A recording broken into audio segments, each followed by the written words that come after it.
વડોદરા મહાનગરપાલિકાના ward number 13માં કહી શકાય છે કે ગોયા ગેટ વિસ્તારમાં પાલિકાના ગેસ વિભાગ દ્વારા ગેસ લાઇન નાખવાનું કામ શરૂ કરવામાં આવ્યું છે। ત્યારે કહી શકાય કે થોડા સમય પહેલા જ એટલે કે 6 મહિના પહેલા જ જે નવા પથ્થર નાખવામાં આવ્યા તે કાઢીને આ કામગીરી સમગ્ર કરવામાં આવી રહી છે। ત્યારે પ્રશ્નો ઊભા થઈ રહ્યા છે, જેમાં કહી શકાય કે વિસ્તારના કાઉન્સિલર બાળુ સુરવે દ્વારા તમામ જે નાગરિકોને સાથે રાખીને જે આ સમગ્ર કાર્યક્રમ રાખવામાં આવી રહ્યો છે, જે આ કામગીરી થઈ રહી છે તેના પર સવાલો ઊભા કર્યા છે અને વહેલી તકે આ કામગીરી પૂર્ણ કરવામાં આવે તેવી માંગ પણ તેમના દ્વારા કરવામાં આવી છે। છેલ્લા 15 દિવસથી ગેસની કામગીરીના નામે ફૂટપાથ ઉકાળી નાખી ખોદી નાખવામાં આવ્યો છે, ત્યારે હજુ સુધી રોડ બનાવવાની કામગીરી કરવામાં આવી નથી। ત્યારે આખા રોડ પર માટીના ઢગલા જોવા મળી રહ્યા છે। આજુબાજુની સોસાયટીમાં કહી શકાય કે સિનિયર સિટીઝન અને રાહદારીઓ આવતા જતા હોય છે, ત્યારે તેઓને પણ તકલીફનો સામનો કરવો પડી રહ્યો છે, જેથી વિસ્તારના રહીશો દ્વારા સ્થાનિક કાઉન્સિલર બાળુ સુરવેને સાથે રાખી મીડિયા સમક્ષ રોષ પ્રગટ કર્યો હતો। સાથે વિસ્તારના રહીશોએ ચીમકી ઉચ્ચારી હતી કે જલ્દીથી જલ્દી જો આ કાર્યવાહી નહીં કરવામાં આવે તો વિસ્તારમાં બીજા કાઉન્સિલરના ઘરે મોરચા રૂપે પહોંચી ત્યારબાદ સાંસદના દ્વારે જઈને રામધૂન કરવાની ફરજ પણ પડશે। ત્યારે વહેલી તકે આ કામગીરી કરવામાં આવે તેવી તેમના દ્વારા માંગ કરવામાં આવી છે। અમારા વિસ્તારમાં શક્તિ કૃપાથી સાઈબાબા એપાર્ટમેન્ટ બાજુમાં ગણેશ સોસાયટી છે, આજુબાજુના તમામ વિસ્તારમાં રાજદીપ સોસાયટી હોય, રાસ્તમ હોય ને આખા વોર્ડમાં ગેસની કામગીરી ચાલુ છે। પણ ગેસવાળા તમે જોઈ શકો ઠેર ઠેર જગ્યાએ હમણાં જ અમારા આ વિસ્તારની જે વાત કરું, જે આપણે ઊભા છે એ પથ્થર પેવિંગ 6 મહિના પહેલાં જ લાખો રૂપિયાના ખર્ચે કરવામાં આવ્યું હતું ને તમામ પથ્થરો તોડ નાખવામાં આવ્યા છે ને જે ગેસનું કામ કરવામાં આવે છે અમુક જગ્યા તો પેવર બ્લોક કાઢીને બાજુ પર મૂકી દે છે, પછી એમાંથી અડધા પેવર બ્લોક જતા રહે છે અને લોકોને સિનિયર સિટીઝનોને જે ઉપરથી ચાલતા હોય છે પથ્થર પેવિંગના ઉપરથી એ પણ લોકોને મુશ્કેલી પડી ગઈ છે। લોકો પડી જાય છે અને 10-10 દિવસ થઈ ગયા, તમે જોઈ શકો માટીના એટલા ઢગલા પડી રહ્યા છે।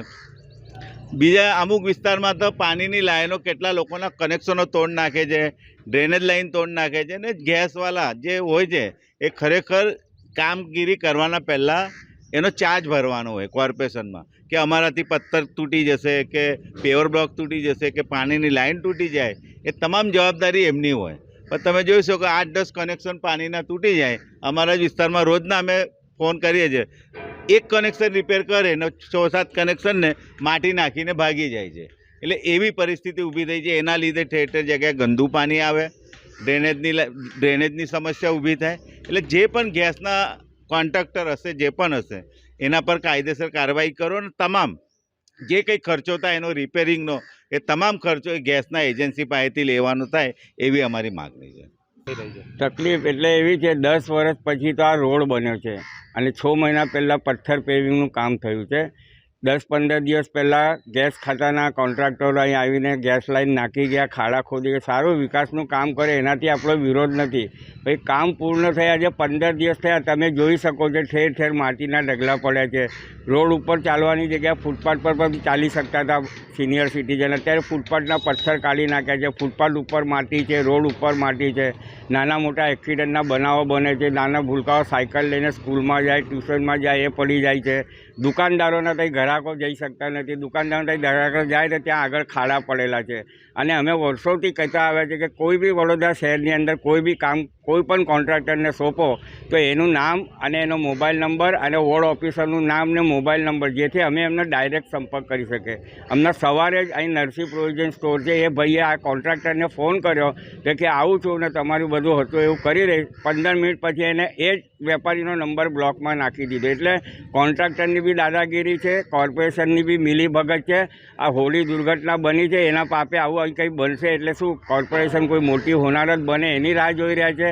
જો અત્યારે આ તાત્કાલિક સમસ્યા અમારા શક્તિકૃપા સર્કલથી એસઆરપી સુધીના રોડની અને પથ્થર પેવિંગની પૂર્ણ નહીં થાય તો અમે ગાંધી ચિંધ્યા માર્ગે હવે અમે જે મોરચો કાઢવાની પ્રથા બદલવાના છે એ પણ જાણી લે। હવે અમે સૌથી પહેલાં મોરચો જશે નગરસેવકના ઘરે, નગરસેવકથી કામ નહીં થાય તો પછી ધારાસભ્યના ઘરે, સાંસદ સભ્યના ઘરે અને ત્યાર પછી કોન્ટ્રાક્ટરના ઘરે, છેલ્લે અમે કોર્પોરેશનમાં જઈશું। એટલે જે કોઈ સાંભળતા હોય, આ કોન્ટ્રાક્ટર હોય, નગરસેવક બાળુભાઈ સુરવે સિવાયના એ બી સમજી લે કે જો સોમવાર સુધીમાં આ સમસ્યા દૂર નહીં થાય તો એમના ઘરે જઈ જનતા જનાર્દનને સાથે રાખીને એમના ઘરે જઈ સવાર સાંજ રામધૂનનો કાર્યક્રમ રાખવામાં આવશે। જય હિન્દ, જય ભારત।